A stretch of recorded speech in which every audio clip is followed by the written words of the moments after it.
ಸಾಹಿತ್ಯ ಕೃತಿಯಲ್ಲಿ ಬಸವಣ್ಣನವರ ಒಂದು ಜಗದಗಲ ಮಿಗಿಲಗಲವಾಗಿರ್ತಕ್ಕಂಥ ವ್ಯಕ್ತಿತ್ವದ ವರ್ಣನೆಯನ್ನ ಸಿದ್ದರಾಮೇಶ್ವರು ಬಹಳ ಭಕ್ತಿ ಶ್ರದ್ಧೆಯಿಂದ ಅವರು ಕೊಂಡಾಡಿದ್ದಾರೆ. ಬಸವಣ್ಣನವರು ತಂದೆ ನೀನು ತಾಯಿ ನೀನು ಅಂತ ದೇವರಿಗೆ ಅಂತ ಹೇಳಿದ್ರೆ, ಸಿದ್ದರಾಮೇಶ್ವರರು ಬಸವಣ್ಣನೇ ತಾಯಿ, ಬಸವಣ್ಣನೇ ತಂದೆ, ಬಸವಣ್ಣನೇ ಪರಮ ಬಂಧು ಅಂತ ಹೇಳ್ತಾರೆ.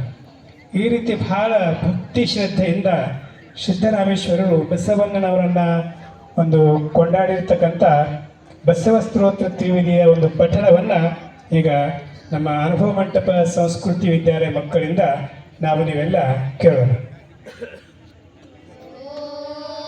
ಶ್ರೀ ಗುರು ಬಸವಲಿಂಗಾಯ ನಮಃ. ಪ್ರಥಮಂತು ಬಸವಣ್ಣ, ದ್ವಿತೀಯಂತು ಲಿಂಗವು, ತೃತೀಯಂತು ತತ್ವ ಬ್ರಹ್ಮಾಂಡವೆಲ್ಲ. ಅಕಳಂಕ ಗುಣನಿಧಿ ಚಿದಾನಂದ ಬಸವಂಗೆ ಭಕುತನಾದೆನು ಗುರುವೆ ಯೋಗಿನಾಥ.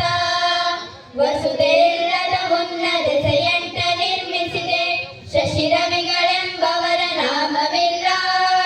ಬಸವಲ್ಲದಾನದ ದೆಸೆಗೆಟ್ಟ ಲಿಂಗವನು ಹೆಸರಿಟ್ಟ ಗುರು ಬಸವ ಯೋಗಿನಾಥ. ವಸುದೆ ಹುಟ್ಟದ ಮುನ್ನ ಬಸವಣ್ಣ ಹುಟ್ಟಿದನು, ಶಶಧರನು ಶಿವಮೂರ್ತಿ ವರದನಯ್ಯ. ಅಸಮಾಕ್ಷರವತಾರ ಮೂರುತಿಯ ತಾಳಿದ ಬಸವಣ್ಣ ಬಸವಯ್ಯ ಯೋಗಿನಾಥ. ತ್ರೈಭುವನ ತ್ರೈಲೋಕ ತ್ರೈ ಜಗವ ತ್ರೈ ತತ್ವ ತ್ರೈರೂಪ ತ್ರೈಭಾವ ತ್ರೈ ಶಕ್ತಿಯ ತ್ರೈಗ್ರಹವ ತ್ರೈಲಿಂಗ ಮಾಡಿ ನಿಂದನು ಎನ್ನ ತ್ರೈಮೂರ್ತಿ ಬಸವನೈ ಯೋಗಿನಾಥ. ಆದಿಯಾಧಾರದಲ್ಲಿ ಆದ ಪಂಚಮ ಸೀಮೆ, ರಾಮವೆಂಟನು ನೋಡಿ ಹತ್ತ ನೋಡಿ. ಸೀಮೆ ಸಾಯುಜ್ಯದಲ್ಲಿ ಸಂಗಮವು ಆದಡೆ, ಆ ಬಸವ ಪುತ್ರನೈ ಯೋಗಿನಾಥ. ಬಸವನೇ ಜಗದಾದಿ ತತ್ವಕತೀತನು, ಬಸವನೇ ಪರಬ್ರಹ್ಮ ಸ್ವರೂಪನು. ಬಸವನ ನಾದಿಲಿಂಗ ಬಸವನ ನಾದಿಚರ, ಬಸವನಿಂದಧಿಕ ಉಂಟೆ ಯೋಗಿನಾಥ. ಬಸವನೇ ಸತ್ಯಾಂಗ ಬಸವನೇ ನಿತ್ಯಾಂಗ, ಬಸವನೇ ಪರಮ ಚಿತ್ ಸ್ವರೂಪನು.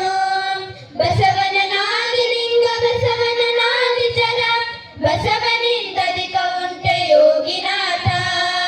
ಬಸವನ ನಾದಿ ಗುರು ಬಸವನ ನಾದಿಲಿಂಗ, ಬಸವನ ನಾದಿಚರ ಪರಮ ಭಕ್ತ. ಬಸವನ ನಾದಿ ಗುರು ಚರ ತ್ರಿವಿಧ ರೂಪಾದ, ಬಸವಣ್ಣ ಶರಣಾಗು ಯೋಗಿನಾಥ.